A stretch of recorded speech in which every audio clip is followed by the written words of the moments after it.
ZEE5 ಇರುವಾಗ ನೀವು ನಿಮ್ಮ ನೆಚ್ಚಿನ ಶೋಗಳನ್ನ ಎಂದಿಗೂ ಮಿಸ್ ಮಾಡಿಕೊಳ್ಳುವುದಿಲ್ಲ. ಅದು ಸಂಪೂರ್ಣ ಉಚಿತವಾಗಿ. ಎಲ್ಲರೂ ಹೊರಟಿದೀವಿ, ನೀವು ಬನ್ರಿ, ಶಾಪಿಂಗ್ ಚೆನ್ನಾಗಿರುತ್ತೆ. ಏನೇ ಹೇಳು, ನಾ ಬರಲ್ಲ ಅಂದ್ರೆ ಬರಲ್ಲ. ಅಪ್ಪಿ ನೋಡೆ, ನಾನು ಎಷ್ಟು ಹೇಳಿದ್ರು ಕೇಳ್ತಿಲ್ಲ, ನೀನಾದ್ರೂ ಹೇಳು. ಅಪ್ಪ ಯಾಕೆ ಹಠ ಮಾಡ್ತಿದ್ದೀರಾ ಹೇಳಿ? ಇವಾಗ ಶಾಪಿಂಗ್ ಬಂದ್ರೆ ಏನಾಗುತ್ತೆ? ಪ್ಲೀಸ್ ಬಾ ಅಪ್ಪ. ಹಾ ಮಾವ, ನೀವು ನಮ್ ಜೊತೆ ಬನ್ನಿ, ನಿಮ್ ಕಂಪ್ನಿಗೆ ಜೀವ ಇದಾನಲ್ಲ. ಅದಲ್ಲಮ್ಮ, ನನ್ನ ಚಿಂತೆನೆ ಬೇರೆ ಇದೆ. ಹೆಣ್ಣು ಮಕ್ಕಳ ಜೊತೆ ಶಾಪಿಂಗ್ ಹೋಗೋ ರಿಸ್ಕು ನಾನ್ ತಗೊಳಕ್ ರೆಡಿ ಇಲ್ಲ. ರಿಸ್ಕಾ? ಏನ್ರಿ ರಿಸ್ಕು? ನೋಡು ಮಂದಾಕಿನಿ, ನಾವು ಗಂಡಸರು, ನಾವು ಶಾಪಿಂಗ್ ಹೋದಾಗ ನಮ್ಗೆ ಏನು ಬೇಕೋ ಅದನ್ನ ತಗೊಂಡು ಬರ್ತೀವಿ. ಆದ್ರೆ ನೀವು ಹೆಂಗಸರು ಏನ್ ತಗೋಬಹುದು ಅಂತ ನೋಡೋದಕ್ಕೆ ಶಾಪಿಂಗ್ ಹೋಗ್ತೀರ. ನಾವೇನಾದ್ರೂ ನಿಮ್ ಜೊತೆ ಶಾಪಿಂಗ್ ಬಂದ್ಬಿಟ್ರೆ ಬೆಳಿಗ್ಗಿಂದ ಸಂಜೆವರೆಗೂ ನೀವು ನೋಡೋದ್ರಲ್ಲಿ ಟೈಮ್ ಕಳೆದ್ಬಿಟ್ಟು ನಾವು ಒಣಗಣೇಶ ಆಗ್ಬಿಟ್ಟಿರ್ತೀವಿ. ಎಷ್ಟೋ ಜನ ಗಂಡಸರು ಹೊರಗಡೆ ಕಾಲಿಟ್ರೆ ಸಾಕು ಹೆಂಡತಿ ಕೈ ಇಟ್ಕೊಂಡಿರ್ತಾರೆ. ಪ್ರೀತಿಯಿಂದ ಅಂತ ಅನ್ಕೊಂಡಿದ್ದೀರಾ? ಅಲ್ಲ, ಕೈ ಬಿಟ್ರೆ ಶಾಪಿಂಗ್ ಮಾಡ್ತಾರೆ ಅಂತ. ಏನ್ರಿ ನಿಮ್ ಉದ್ದೇಶ? ನಾವು ಹೆಣ್ಮಕ್ಳನ್ನೆಲ್ಲ ಕಂಡಮ್ ಮಾಡ್ತಾ ಇದ್ದೀರಾ? ರೀ, ಶಾಪಿಂಗ್ ಮಾಡೋದು ಒಂದು ಆರ್ಟ್ ರೀ. ನಾವು ಹೆಣ್ಮಕ್ಳೆಲ್ಲ ಆರ್ಟಿಸ್ಟ್. ಆರ್ಟಿಸ್ಟು ಅಲ್ಲ, ಮಣ್ಣು ಅಲ್ಲ. ಈ ವರ್ಕೋಹಾಲಿಕ್ಕು ಆಲ್ಕೋಹಾಲಿಕ್ಕು ಅಂತ ಇರ್ತಾರಲ್ಲ, ಆ ಥರ ನೀವು ಶಾಪೋಹಾಲಿಕ್ಕು.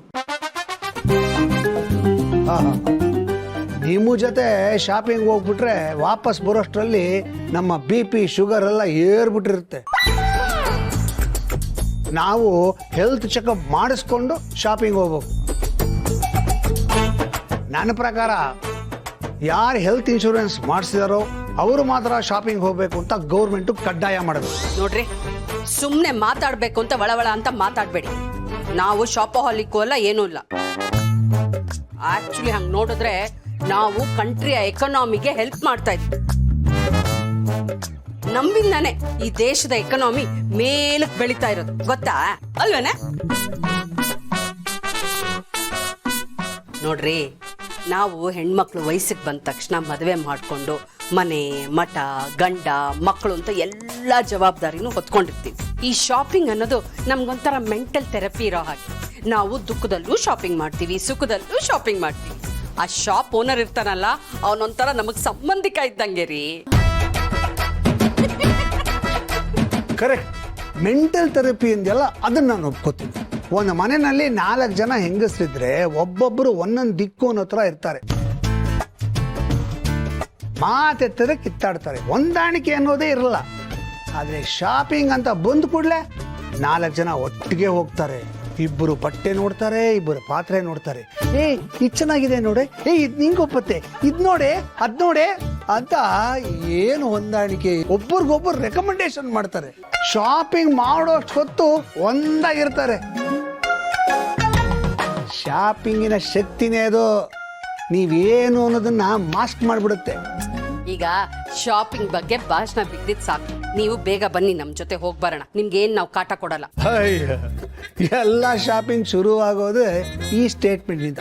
ಬೇಗ ಶಾಪಿಂಗ್ ಮುಗಿಸ್ಕೊಂಡು ಬಂದ್ಬಿಡೋಣ ಅಂತ. ಈ ಬೇಗ ಅನ್ನೋದು ಬರೋದೇ ಇಲ್ಲ, ಇಡೀ ದಿನ ಮಾಡ್ತೀರಾ. ನೋಡಿ, ನನ್ನ ಎಕ್ಸ್ಪೀರಿಯನ್ಸ್ ಅಲ್ಲಿ ನಾನು ಹೇಳ್ತಾ ಇದ್ದೀನಿ, ನಾನು ಬರಲ್ಲ. ನೀವು ಬೇಕಾದ್ರೆ ಹೋಗಿ. ಸರಿ, ನಾವು ಹೋಗಿ ಬರ್ತೀವಿ. ನೀವು ಮನೇನ ಜೋಪಾನಾಗಿ ನೋಡ್ಕೊಂಡಿರಿ, ಆಯ್ತಾ? ಸರಿ, ನೀವು ಬರೋವರೆಗೂ ಮನೇನ ಜೋಪಾನವಾಗಿ ನೋಡ್ಕೊತೀನಿ. ಹೋಗಿ ಬನ್ನಿ.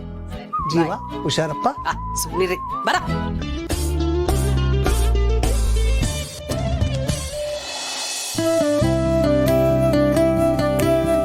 ಅಬ್ಬಾ, ಇನ್ನರ್ಧ ದಿನ ಯಾವ ಗಲಾಟೆ ಇಲ್ಲದೆ ಈ ಮನೆಯಲ್ಲಿ ನೆಮ್ಮದಿಯಾಗಿ ಇರಬಹುದು. ಅವಾಗ ಹೆಣ್ಮಕ್ಳು ಶಾಪಿಂಗ್ ಈ ತರ ಹೋಗ್ತಾ ಇರ್ಬೇಕು. ಒಂದು ಜ್ಯೂಸ್ ತಗೊಂಬನ್ನಿ.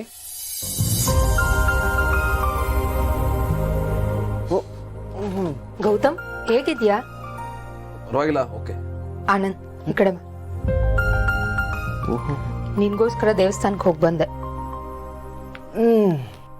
ನೋಡಿದೇನಪ್ಪ, ಎಷ್ಟೊಂದು ಕೇರು, ಎಷ್ಟೊಂದು ಪ್ರೀತಿ.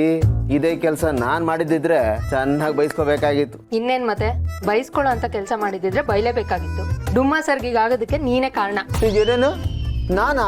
ಇದೇನ ಈ ತರ ಎಲ್ಲ ನನ್ನ ಕಡೆ ಟರ್ನ್ ಮಾಡ್ತಾ ಇದ್ಯಾ? ಅಲ್ಲ ಪಾಪಿ ತಲೆ ಮೇಲೆ ನನಗೆ ನಾನೇನೇ ಮಾಡ್ದೆ? ನೀನು ಒಬ್ಬ ಫ್ರೆಂಡಾ?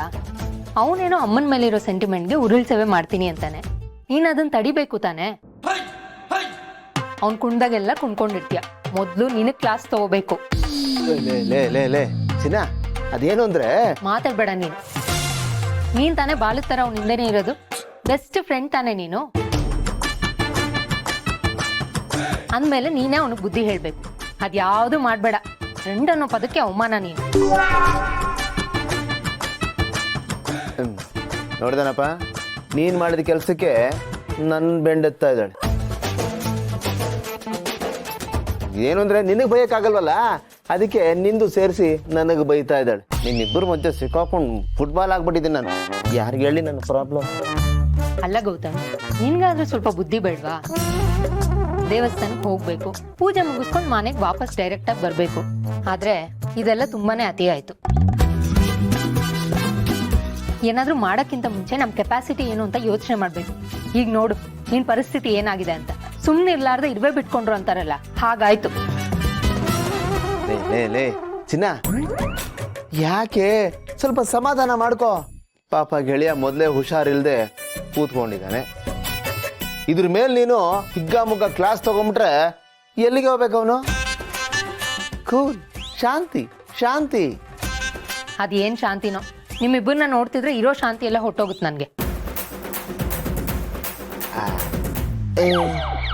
ಇನ್ನೊಂದು ಸ್ವಲ್ಪ ಪ್ರಸಾದ ಇದೆ, ಆಂಟಿಗೆ ಹೋಗ್ಕೊಡು. ಪಾಪ ಅವ್ರಿಗೂ ಹುಷಾರಿಲ್ಲ, ಹುಷಾರಾಗಿ. ನನ್ ಸಾಗಾಕಕ್ ನೋಡ್ತಿದ್ಯಾ? ಇಲ್ಲ ಚಿನ್ನ, ಇವನು ಕ್ಲಾಸ್ ತಗೊಳ್ಳೋ ಬರದಲ್ಲಿ ಅವ್ರನ್ನೆಲ್ಲ ಮರೆತು ಬಿಡ್ತೀವ ಅಂತ ನೆನಪು ಮಾಡ್ದ ಅಷ್ಟೇ. ಹೋಗ್ಬೇಕು ಕೊಡು. ಹುಷಾರು.